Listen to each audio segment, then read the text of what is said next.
The Big H Podcast, tune in now. Conversations that'll wow. Laugh and learn, stay a while. Let's explore that Hilton style. From the highs to the lows, every story just explodes. Mike's got questions on the go, diving deep from head to toe. Every week the guests align, sharing moments so divine. Stay with us, the pace is fine. Every episode you'll find. The Big H Podcast, tune in now. Conversations that'll wow. Laugh and learn, stay a while. Let's explore that Hilton style.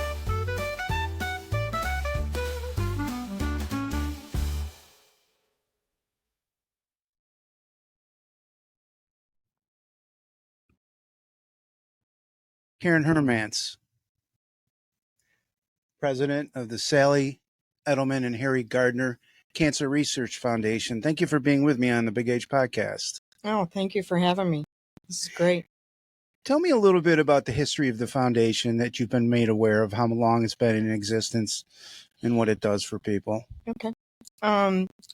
So it all started actually over 40 years ago, when George Edelman Jr., who founded the foundation, his wife Sally passed away, and I think it was either after that or just before, his good friend Harry Gardner, who was the mailman in Hilton, passed away.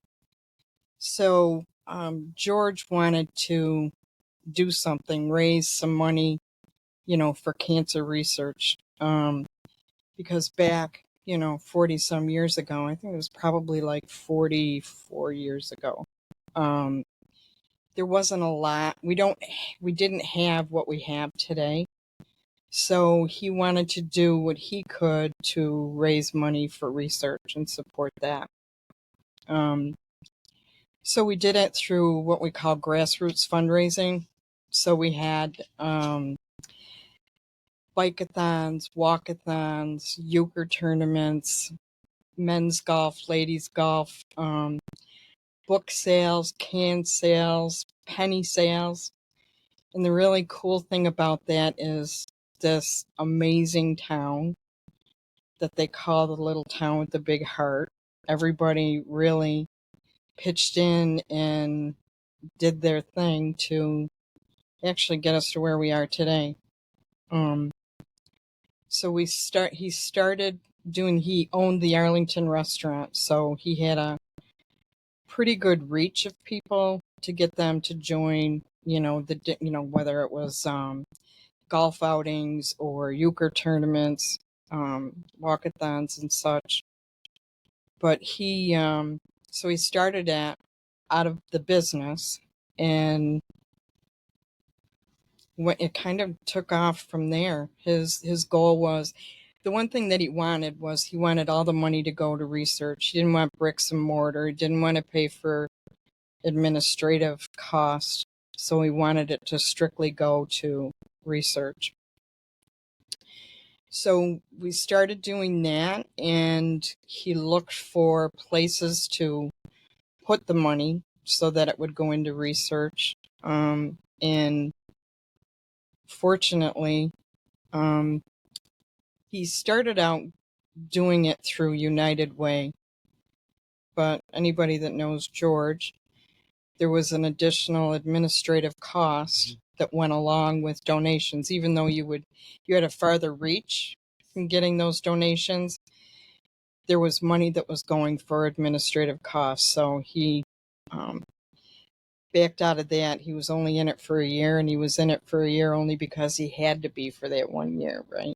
Mm-hmm.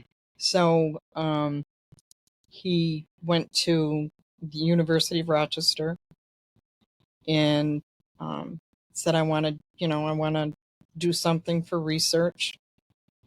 What do you need? Do you need equipment? What is it that you need? And it just started from there. And the goal, so we were incorporated in 1987. and he started raising money in 1984. His goal was to raise $1 million for research. And I believe it was 2001 where we reached that goal of raising $1 million.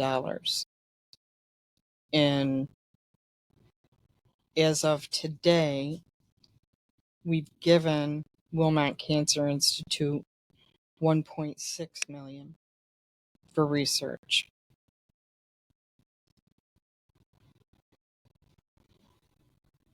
So were you involved, right from the beginning then?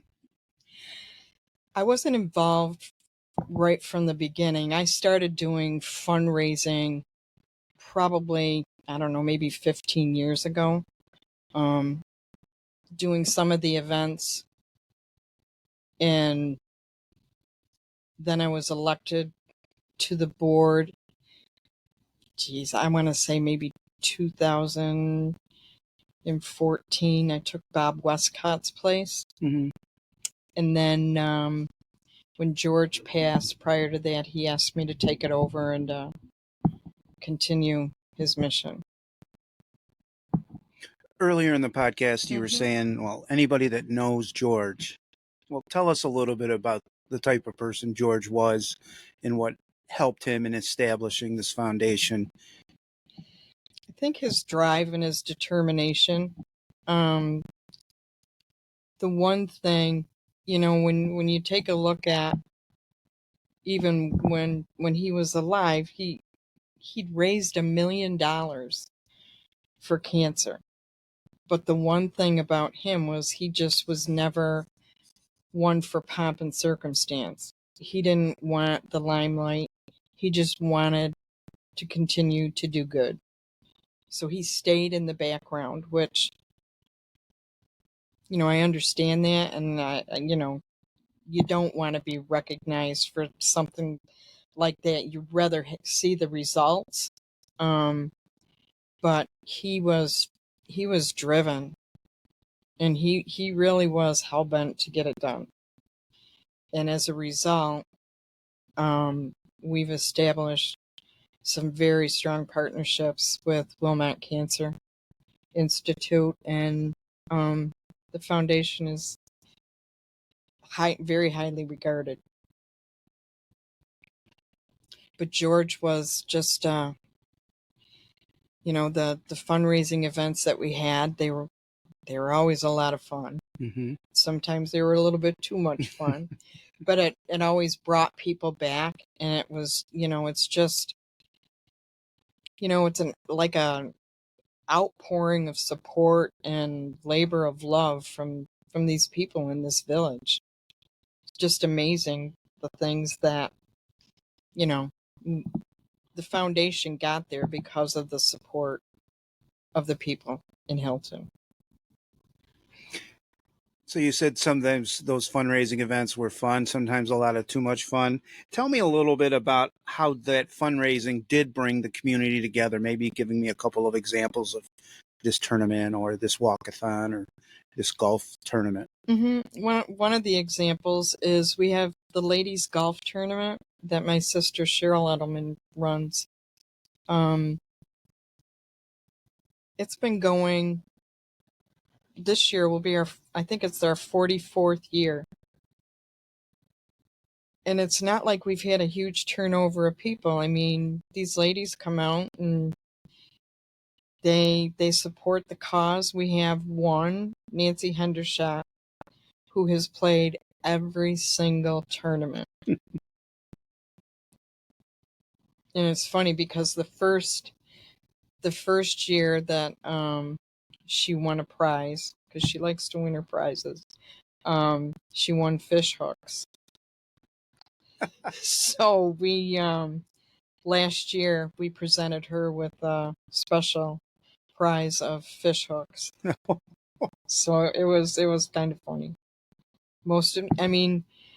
We've got people that have been playing in that tournament for 30 years.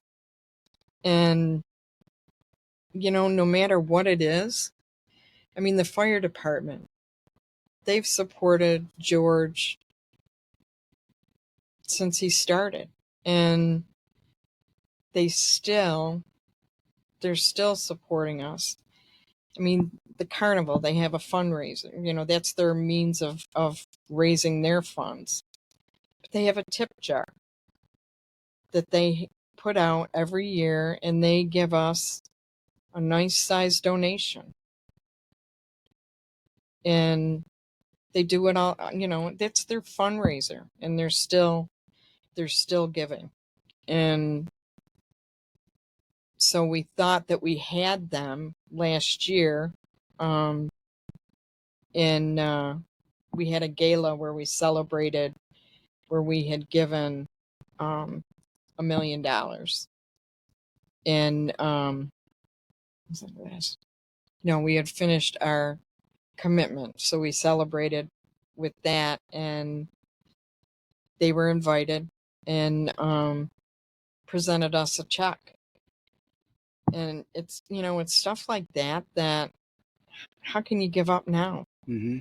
You've got the support of all these people, and unfortunately, I don't know too many people that don't know someone who's been touched by it.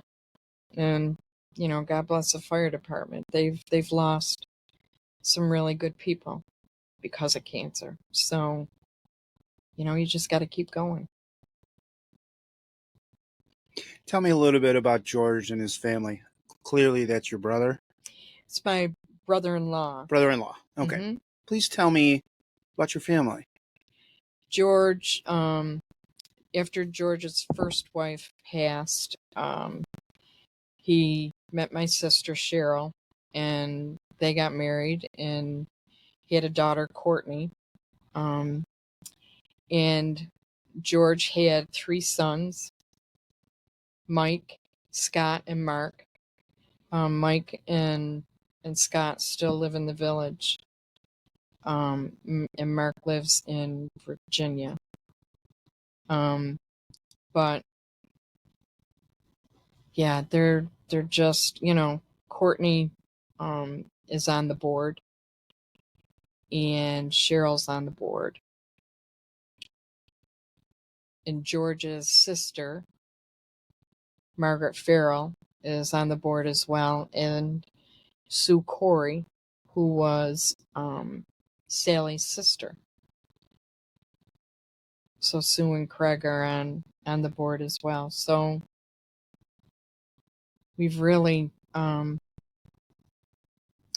really expanded, because we want to do more. So the the family's involved, and it's a good thing. What type of qualities do the people that you have on your board have? So you're the president, and then you have the board.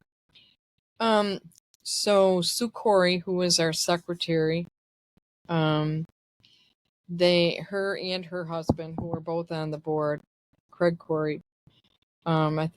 I believe Craig is on the board at the Baptist Church, and they own their own business. And then our finance is John Semler, who is Courtney's husband. He's actually the controller for lifetime assistance. So, he's a great guy, but we really lucked out having someone with a financial and tax background that he has. And then Margaret Burrett is also on the board. Margaret does the fundraising. So it's a really good group. And we've had, over the years, we've had some amazing people run some of these fundraisers. Helen Foreman and I did the walkathon, and we wanted to expand it and have, try to get as many people as we could. And one year we had walkers, we had runners, we had bicycles, We had dog walkers, Mhm. and we even had horses. So that year we called it wheeling and walking, hoofing and woofing. So we still laugh about that. But I mean, the people that have run these committees are just, another reason why we're here. Debbie Kwiatkowski in the golf tournaments, Helen Way, who's no longer with us. There's just a lot of really good people that we've been surrounded by. When does your committee meet, and is it in person? Do you do it on Zoom, or how do you get together? Well, because everybody's schedule is kind of squirrely, so we Zoom, and we Zoom once a month. That's proved to be pretty beneficial. Very beneficial. Because we also have another person, Tiffany Payne Cirancione. She's on the board. She used to be our liaison to Wilmot. She worked for Wilmot in the Advancement Center. So, but she stayed with us and volunteered after she left Wilmot. And this past year, we asked her to be a member of the board. Tell me a little bit about Harry Gardner, what your recollection of him. I remember, I don't remember a lot. Harry was a very dear friend of George's. And I believe he was the mailman. I don't think he was a postmaster, but he was a mailman. And his daughter lives in Florida, and his grandson actually lives in the village. But I didn't really know Harry that well. What are some future fundraisers that you have that are, 2 or 3 months down the road? I have a list. There Is you it go. okay? It's perfect. So we have a ladies golf. That's going to be July 27th. And we have a new fundraiser called Cars for Cancer on July 20th. And that's going to be in the Grease Ridge parking lot. Then we have a mixed golf on August 16th. And then we have our music festival September 6th. It's called the Time Machine Music Festival. So that ladies golf July 27th, that's a one-day tournament. Mm-hmm. It is. And where do you have that planned to play at? That one's going to be played at Arrowhead. Mhm. And the mixed is going to be played at Timberwood. And the music festival is going to be in at the Hilton Exempt. And one of the things that we try to do is we try to give back to help get the community not so much involved, but create an awareness for them. We have a lot of businesses that have been doing amazing things, like Sheer Emotion. Cindy Lutweiler, she does fundraising every year for us, and she does a bingo. She does cupcakes for cancer, and does that fundraising for the foundation. So, things like that are just very special to us, and something we certainly don't take for granted. But we try to give recognition to, some of the businesses. And we're still looking for ways to do that. This year is the first year that we've actually had a diamond sponsor for the Time Machine Music Festival, and it's going to be the Fitness Warehouse. Okay. So,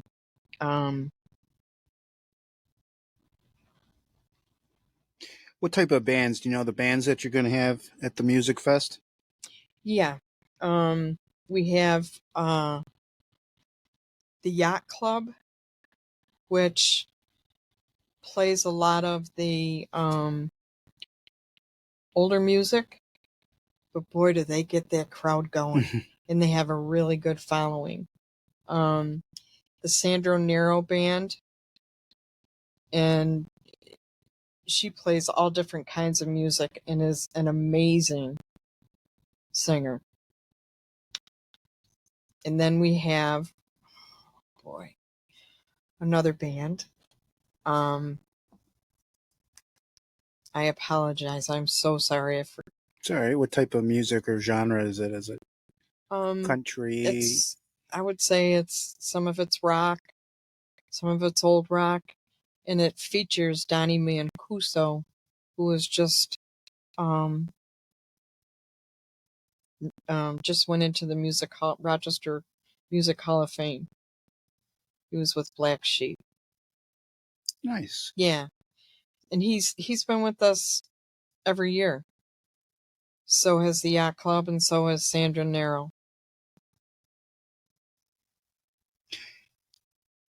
Expand a little bit about Cars for Cancer again. You said that's in the Grease Ridge Center. Mm-hmm. That's going to be our first time doing this fundraiser. We're always looking for ways that we could, in order for us to do more, to give more, we're looking for new ideas for fundraising.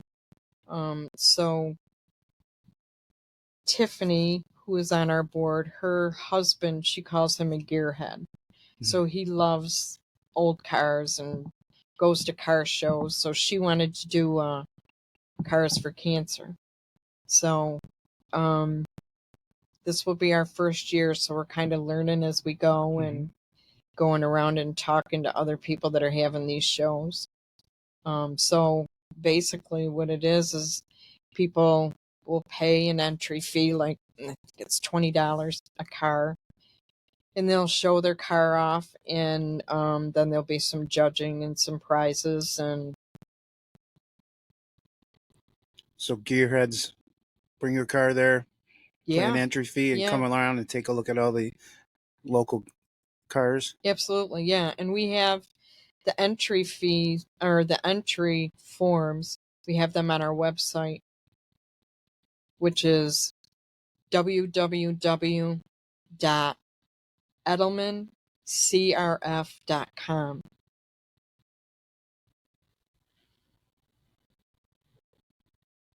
So we'll have registration forms on there for that. Plus, there's a lot of other information on the website. And I'll drop that website in the comment box below, which people can easily access. So in your effort to the fundraising, where do you get that energy? Where's your board get that energy? Do you feed off each other? You definitely feed off each other, but I think the biggest thing is, we made a commitment, George made a commitment that we would never stop.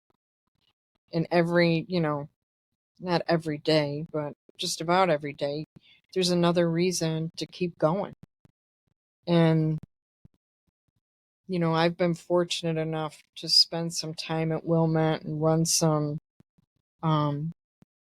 co-chair some different teams. And, they're very welcoming. They really care. And it's really hard to not be surrounded by those people and not want to get fired up. Mm-hmm. Especially when you see, some of your supporters that are survivors. That's really all you need to keep going. What is it like when somebody on your board or in your organization does pass and it's to cancer? What's that like? It sucks. I mean, I was thinking the same two words. it does. It's we like to use the website and these events to share good news, really good stuff that's happening.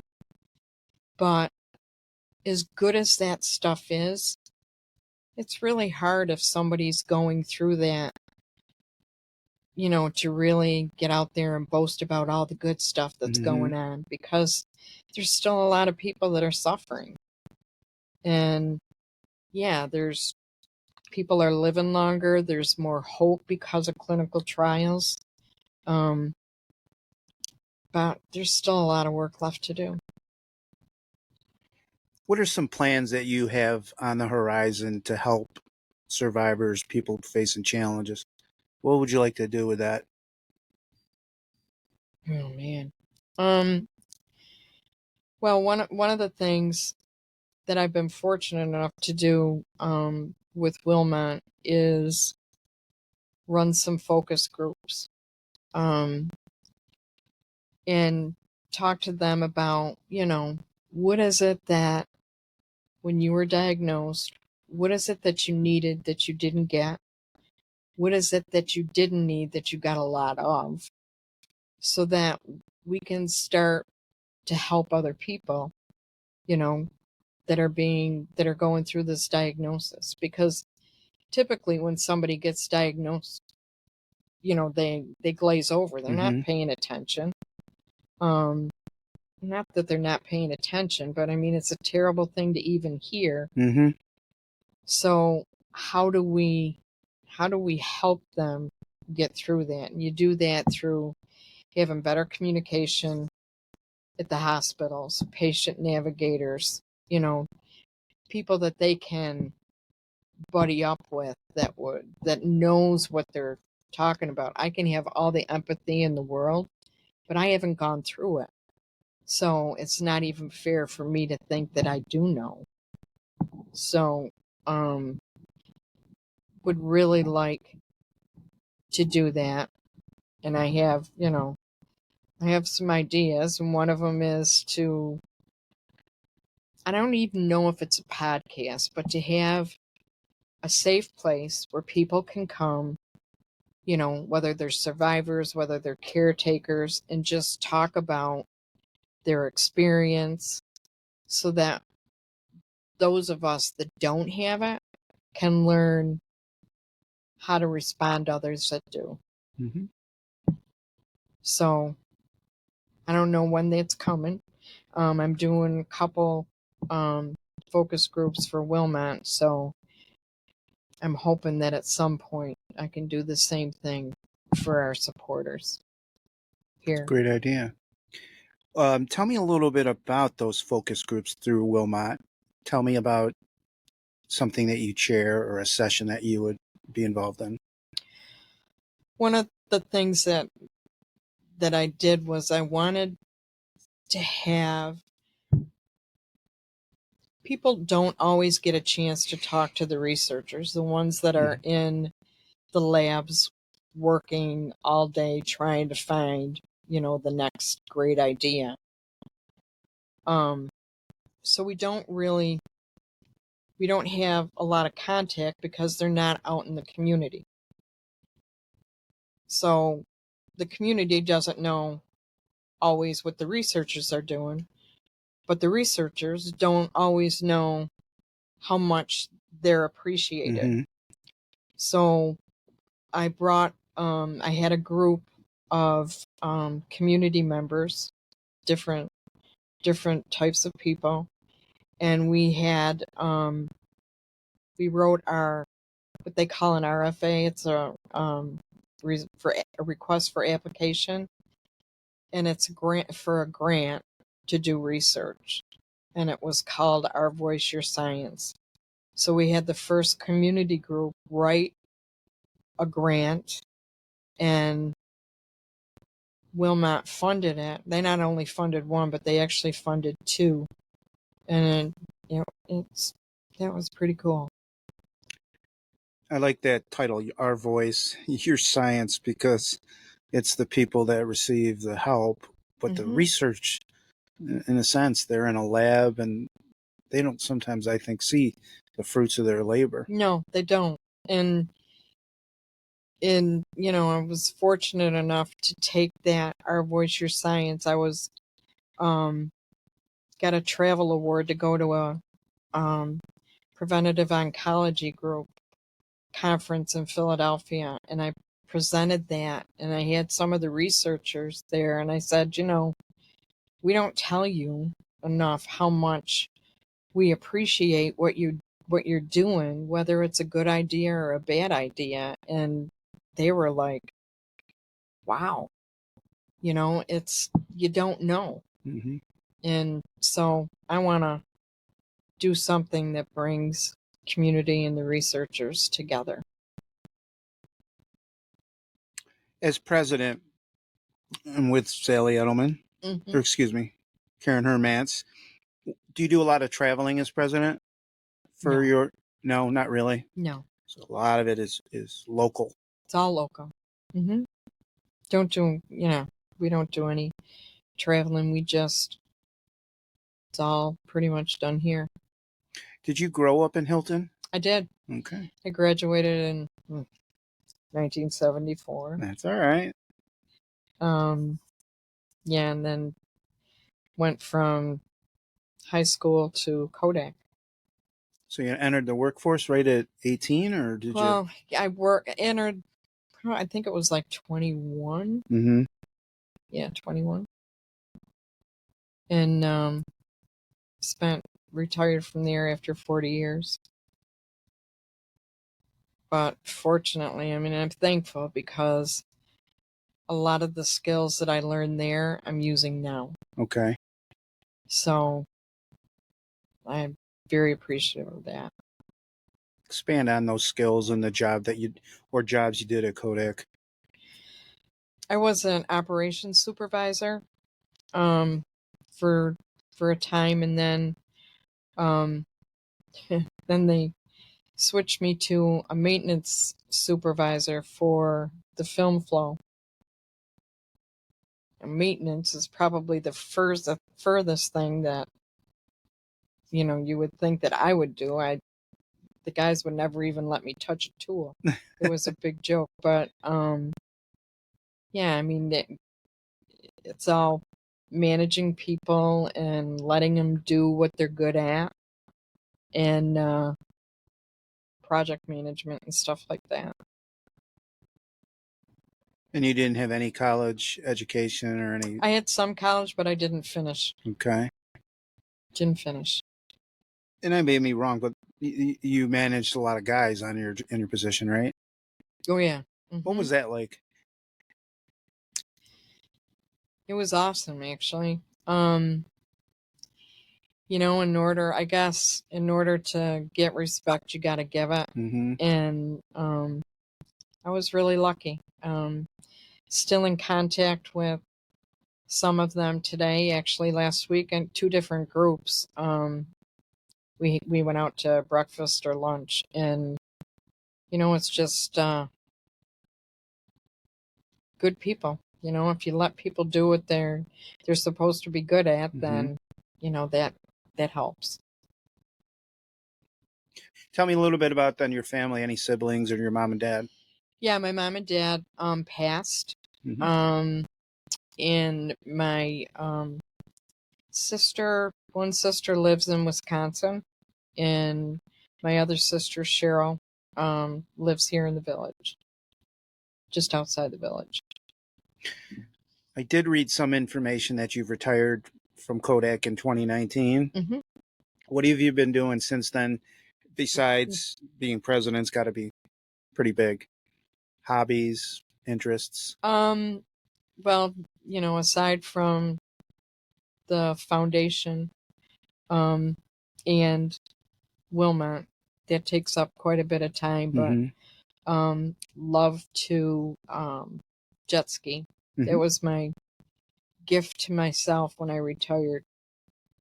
So, and I enjoy doing that. I have some kids down the street that I call my adopted grandsons, and they're good kids.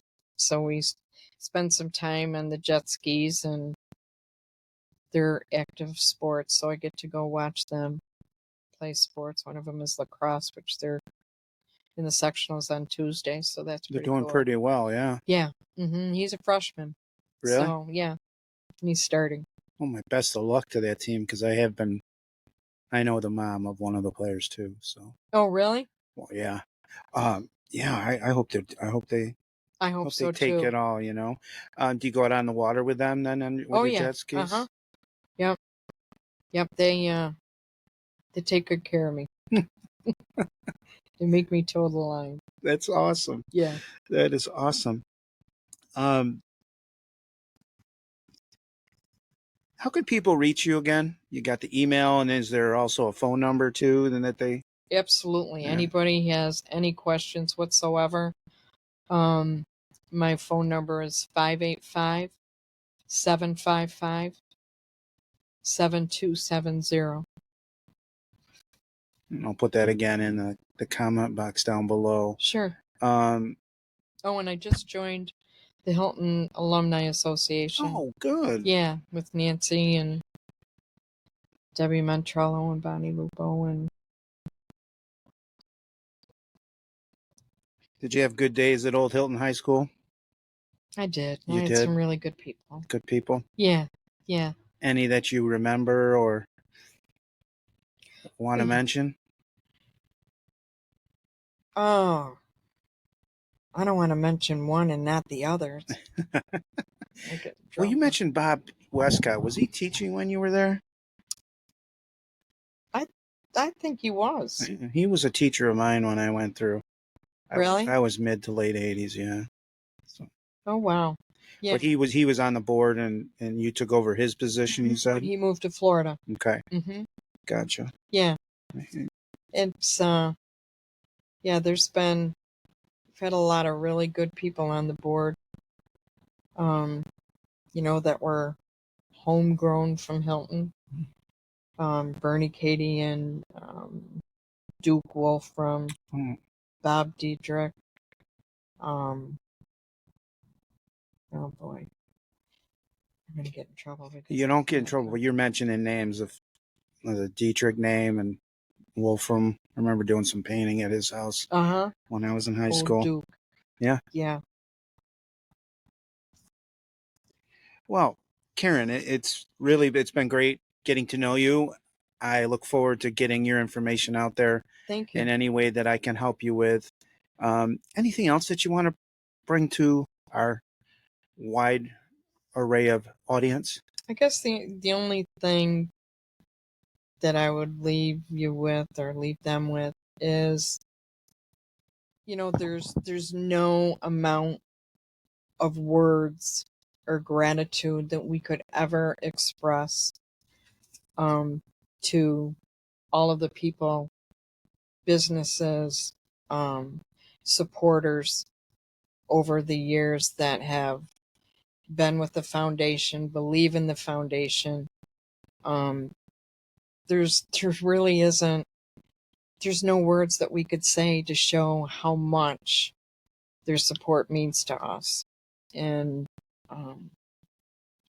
if there was a way that we could figure out how to do that, we would certainly do it, but certainly doesn't feel like it's enough. Mm-hmm. But we do appreciate it. Well, I appreciate you, and you keep me updated on your upcoming fundraisers, and I'll find a way to plug it into any of the platforms that I have. Thank you for joining me on the Big H podcast. Thank you for doing this. This is awesome. Please follow me on X at Michael Heiss 17 on Spotify or on Apple Podcasts at the Big H podcast. We'll see you soon. Okay.